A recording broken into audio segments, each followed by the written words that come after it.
तो आज हम लोग पढ़ने वाले हैं क्लास 12 का हिंदी का चैप्टर नंबर 4 और ये बुक 2 यानी दूसरा किताब का चैप्टर नंबर 4 है जिसका नाम है छप्पई। ठीक है, तो इस चैप्टर में मोस्ट इम्पोर्टेंट 22 क्वेश्चन है। ठीक है, बहुत इंपॉर्टेंट है, इससे ही आते हैं और सिलेक्टेड क्वेश्चन है और आप चाहे तो इसको रिवीजन भी कर सकते हैं। अगर आप नहीं आए तो इसको अच्छी तरीके से याद कीजिए क्योंकि यही सब क्वेश्चन पूछे जाते हैं। तो चलिए बिना देर के वीडियो को स्टार्ट करते हैं। अगर आपको पूरी तैयारी करनी हो तो आप हमारे चैनल पे जाके प्लेलिस्ट में जाके एक एक चैप्टर को डिटेल से वीडियो के साथ पढ़ सकते हैं। तो सबसे पहले बोला जा रहा है क्या, छप्पई शीर्षक के रचयिता कौन है, इसके लिखने वाला कौन है, सूरदास, कालिदास, नाभादास या फिर तुलसीदास। तो इसका लिखने वाला का नाम क्या था, उनका नाम था नाभादास, यानी ऑप्शन नंबर सी बिल्कुल परफेक्ट होगा। आगे बोला जा रहा है क्या, नाभादास की कौन सी रचना है, कबक्त या फिर उषा या फिर छप्पई।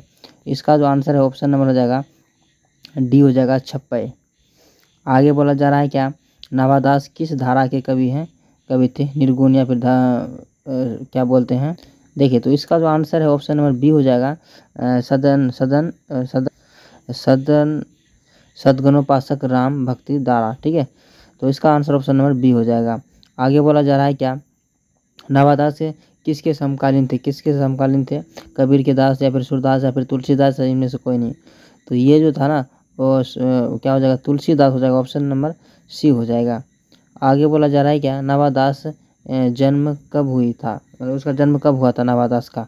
तो ये जो हुआ था सबसे पहले 1570 में हुआ था और अनुमानित यानी कि एक लगभग डेट है, यानी ऑप्शन नंबर इसका क्या हो जाएगा, बी हो जाएगा। आगे बोला जा रहा है क्या, किसकी कविता को सुनकर नाभादास मतलब सर झुका लेते थे, किसका कविता सुन के, सूरदास या कबीर या फिर तुलसीदास, इनमें से कोई नहीं।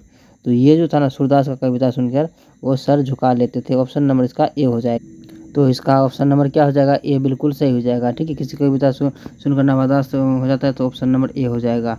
आगे बोला जा रहा है क्या, कौन सी रचना नाभादास की है, सुरसागर या फिर भक्ति काल या फिर बिहारी सतसई या फिर बीजक। इसका जो आंसर है वो भक्ति काल हो जाएगा, ऑप्शन नंबर बी बिल्कुल परफेक्ट होगा। आगे बोला जा रहा है कि नाभादास की अस्थायी निवास कहाँ था, तो अस्थायी निवास कहाँ था, और तो इसका जो आंसर है वो हो जाएगा वृंदावन में। ठीक है, ऑप्शन नंबर इसका ए हो जाएगा, वृंदावन में। चलिए आगे पूछा जा रहा है कि छप्पई कितनी पंक्तियों का चांद होता है, 4, 5, 6, 7। तो ये जो होता है कुल मिला देगा 6। ठीक है, ऑप्शन नंबर सी हो जाएगा। सर के का वक्त सुनकर सभी क्या करते हैं, सर हिलाते हैं या फिर क्या बोलते हैं भौर होते हैं या फिर, तो इसका जो आंसर है ना ऑप्शन नंबर ए हो जाएगा, सर हिलाते हैं। सब क्या हिलाते हैं, सर हिलाते हैं, ऑप्शन नंबर इसका ए हो जाएगा।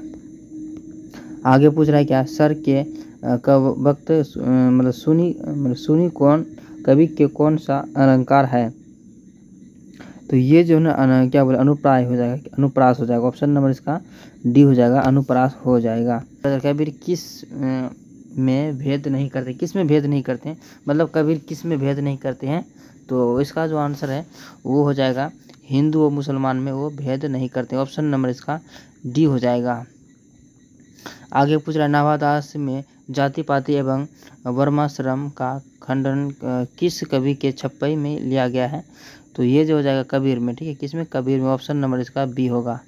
आगे पूछ रहा है कि नाभादास का उदय हिंदी साहित्य के किस काल में हुआ है। तो ये जो हुआ था भक्ति काल में, ऑप्शन नंबर इसका सी हो जाएगा। आगे बोला जा रहा है क्या, सबके हित का वचन कौन कहता है। तो ये जो कहता है कबीर कहता है, कौन, ऑप्शन नंबर बी हो जाएगा, कबीर। आगे बोला जा रहा है क्या, कहानी का अर्थ क्या होता है। कहानी का अर्थ होता है क्या होता है, एक आंख न होना, ये भी नहीं। उसका अर्थ होता है क्या, विश्वास पर मतलब प्रति। ठीक है, ऑप्शन नंबर इसका डी हो जाएगा। आगे पूछ रहा है क्या, नाभादास के मतलब दीक्षा गुरु कौन है। तो उसका दीक्षा गुरु था स्वामी अग्रदास अग्रवाली। ठीक है, ऑप्शन नंबर इसका ए हो जाएगा। आगे पूछ रहा है क्या, भक्ति की रचयिता कौन है, वो है नाभादास, ऑप्शन नंबर इसका डी हो जाएगा। आगे पूछ रहा है क्या, भक्त चरित्र की माला का है, वो हो जाएगा भक्ति काल, ऑप्शन नंबर इसका सी हो जाएगा। नाभादास किसके शिष्य थे, तो वो थे स्वामी अग्रदास के शिष्य थे, ऑप्शन नंबर सी होगा। कबीर दास किस शाखा के कवि थे, तो वो हो जाएगा निर्गुण शाखा के, ऑप्शन नंबर इसका बी हो जाएगा। नवादास की कविता किन दो कवितियों के बारे में है? तो ये जो है ना कबीर और सूरदास के बारे में है। ऑप्शन नंबर इसका बी हो जाएगा। तो ये था आज का वीडियो कैसा लगा आपको कमेंट सेक्शन में ज़रूर बताना।